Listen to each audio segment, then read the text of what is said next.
عورت نہیں رہی. غور سے سنیں.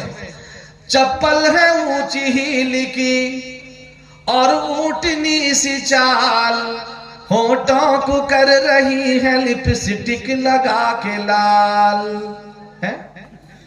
کہتے قیامت کے قریب ایسا ہوگا عورت مٹک مٹک کر چلیں گی، لوگوں کی نگاہ ان پر پڑے گی. جو عورت اس قدر مٹک مٹک کر چلے کہ لوگ اس کی طرف متوجہ ہوں. میرے دوستو سنو کہ ایسی عورت پر لعنت برستی ہے. اللہ کے نبی نے کہا کہ ایک زمانہ ایسا آئے گا کہ عورتیں کپڑا پہننے کے باوجود ننگی ہوں گی. اس کی 3 تفسیر بتائی. اتنا چست کپڑا پہنیں گی کہ بدن کا ڈھانچہ نظر آئے گا، سمجھ لو کہ وہ عورت ننگی ہے، کپڑا نہیں پہنی ہے. کپڑا اتنا باریک پہنیں گی کہ اس سے بدن نظر آئے گا، کپڑا پہننے کے باوجود بھی ننگی ہوگی.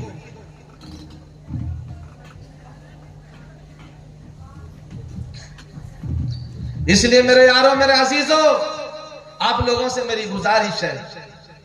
اچھا پورا نعت سناؤں گا، مدرسے کا تعاون کرو گے تو انشاءاللہ، نہیں تو بند کر دوں گا. کرو گے انشاءاللہ؟ ہاں ضرور. دیکھو، چپل ہے اونچی ہیل کی اور اونٹنی سی چال، ہونٹوں کو کر رہی ہے لپسٹک لگا کے لال. شوہر کے سامنے کوئی زینت نہیں رہی، بی فاطمہ سی اب کوئی عورت نہیں رہی. ہوٹل میں بیٹھ بیٹھ کے کرتی ہے ناشتہ، آنچل گرا کے سر سے یہ چلتی ہے راستہ. ہوٹل میں بیٹھ بیٹھ کے کرتی ہے ناشتہ، آنچل گرا کے سر سے یہ چلتی ہے راستہ. ان میں ذرا بھی دین کی غیرت نہیں رہی، بی فاطمہ سی اب کوئی عورت نہیں رہی. بی فاطمہ سی اب کوئی عورت نہیں رہی. غیبت میں سب سے آگے عورت کی ذات ہے، غیبت میں سب سے آگے عورت کی ذات ہے. چغلی تو ان کے سامنے بس دال بھات ہے. بھائی غیبت، پیٹھ پیچھے کسی کی برائی بیان کرنا مردوں کے لیے بھی جائز نہیں، عورت کے لیے بھی جائز. خالی عورتوں کے لیے نہیں، مردوں کے لیے بھی جائز نہیں. کوئی آدمی یہاں نہیں اس کی برائی بیان ہو رہی ہے، یہ غیبت ہے. حدیث پاک میں آتا ہے الغیبت اشد من الزنا، کہ غیبت تو زنا سے بھی زیادہ سخت ہے. کسی کی پیٹھ پیچھے اس کی برائی بیان مت کرو، اس کو گالی مت دو، وہ ایسا ہے وہ ایسا ہے، بہت سخت منع ہے. غیبت میں سب سے آگے عورت کی ذات ہے، چغلی تو ان کے سامنے بس دال بھات ہے. ان کو برے رواج سے نفرت نہیں رہی، بی فاطمہ سی اب کوئی عورت نہیں رہی. دنیا میں عورتوں کی وہ عزت نہیں رہی، بی فاطمہ سی اب کوئی عورت نہیں رہی. مردوں نے اس طرح انہیں آزاد کر دیا، مردوں نے اس طرح انہیں آزاد کر دیا. اس نے تو اپنے دین کو برباد کر دیا.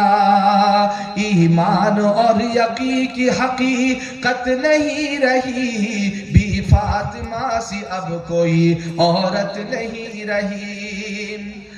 اولاد مانگتی ہے یہ پیرانے پیر سے، پیروں کو یہ مناتی ہے قرمہ وہ کھیر سے. اولاد دینے والا کون؟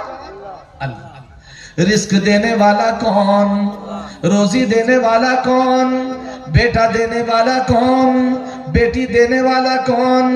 بارش برسانے والا کون؟ زمین سے اناج اگانے والا کون؟ ہمیں اور آپ کو صحت دینے والا کون؟ ہمیں اور آپ کو بیمار کرنے والا کون؟ ہمیں اور آپ کو عزت دینے والا کون؟ ہمیں اور آپ کو ذلت دینے والا کون؟ ہمیں اور آپ کو بھوک میں پیٹ بھرنے والا کون؟ ہمیں پیاس کو بجھانے والا کون؟ سب اللہ ہے. ہمیں کسی اور کی ضرورت نہیں. بے شک نیک لوگوں کے راستے میں چلنا ہے، نیک لوگوں سے مانگنا نہیں ہے. مانگنا تو میرے اللہ سے ہے. یاد رکھو اللہ ہر گناہ کو معاف کرے گا مگر شرک کو معاف نہیں کرے گا. اللہ کی ذات کے ساتھ، اس کی صفات کے ساتھ کسی کو شریک نہ کرو. ان الشرک لظلم عظیم، یقیناً شرک بہت بڑا گناہ ہے، بہت بڑا گناہ. اولاد مانگتی ہے یہ پیرانے پیر سے، پیروں کو یہ مناتی ہے قرمہ وہ کھیر سے.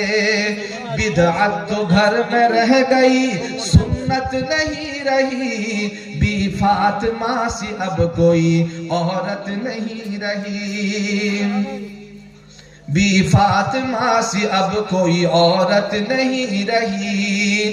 مردوں کے ہاتھ سے یہ پہنتی ہے چوڑیاں، کھاتی ہے راستے میں سموسے پکوڑیاں. راستے میں چل رہی ہے، سموسے پکوڑیاں میں مست ہیں. کہا کہ سنو، مردوں کے ہاتھ سے یہ کہ غیر مرد ہیں، وہاں سے چوڑی خرید کے لے آؤ، اپنے گھر میں پہنو، ان کے ہاتھ سے مت پہنو. اگر پہناتے وقت میں اس کے دل میں کوئی برا خیال آئے، اس کا بھی گناہ آپ ہی کو ہوگا. مردوں کے ہاتھ سے یہ پہنتی ہے چوڑیاں، کھاتی ہے راستے میں سموسے پکوڑیاں. شرم و حیا سے اب کوئی رغبت نہیں رہی، بی فاطمہ سی اب کوئی عورت نہیں رہی. بے پردہ ہو کے نل پہ نہاتی ہے عورتیں، غیروں کو اپنا جسم دکھاتی ہے عورتیں. مردوں کو تاکید ہے، گھروں میں ان کے لیے اچھا انتظام کرو کہ وہ پردے سے رہیں. کہتے بڑا دیوس ہے وہ آدمی، گھر کی عورتوں کا خبر نہیں لیتا، ان کے لیے اچھا ٹوائلٹ نہیں، اچھا باتھ روم نہیں، ان کے نہانے دھونے کا اچھا انتظام نہیں. اگر یہ مرد ان کے بارے میں فکر نہیں کرتا، یہ انتہائی دیوس ہے، بے پرواہ ہے. عورتوں کو عزت سے رکھنے کا حکم مردوں کو ہے، لہٰذا ان کے عزت و اکرام کا ہر ممکن خیال کرو، محبت سے رہو. شرم و حیا سے اب کوئی رغبت نہیں رہی، بی فاطمہ سی اب کوئی عورت نہیں رہی. کردار بد پہ خود یہ غصے میں آئیں گی، شوہر دکھائے ڈنڈا یہ جھاڑو دکھائیں گی. اکثر گھر میں جھگڑا، میاں بیوی میں بنتی نہیں، شوہر اور بیوی میں جھگڑے کی وجہ سے گھر کی برکت ختم ہو جاتی ہے. پیار و محبت کی زندگی گزارو. رسول اللہ ایسا زندگی گزارتے تھے. حضرت عائشہ کہتی ہے بسا اوقات جس برتن میں میں منہ لگا کر پانی پیتی تھی، اللہ کے نبی اسی برتن میں اسی جگہ منہ لگا کر پیا کرتے تھے. آپ کی محبت کا عالم دیکھو. اللہ کے نبی حضرت عائشہ ایک مرتبہ روٹی بنا رہی تھی. اللہ کے نبی کہے کہ عائشہ ایک پیڑا مجھے بھی دو کہ میں بھی روٹی بنا کر تمہارا ہیلپ کروں. دیکھو عورت کے کام میں مرد بھی ہاتھ بٹا رہے ہیں. اللہ کے نبی نے سنت زندہ کر کے بتا دی ہے. اس لیے میرے یارو پیار و محبت سے زندگی گزارو. کہا کردار بد پہ خود یہ غصے میں آئیں گی، شوہر دکھائے ڈنڈا یہ جھاڑو دکھائیں گی. امداد اس لیے اب کوئی برکت نہیں رہی، بی فاطمہ سی اب کوئی عورت نہیں رہی. دنیا میں عورتوں کی وہ عزت نہیں رہی، بی فاطمہ سی اب کوئی عورت نہیں رہی۔ آج کے اس جلسے کو اللہ قبول فرمائے۔ اس جلسے میں جتنی باتیں کہی گئی سنی گئی، اللہ ہمیں عمل کی توفیق نصیب فرمائے۔ اللہ ہم سب کے دل میں نبی کی سچی محبت اور الفت پیدا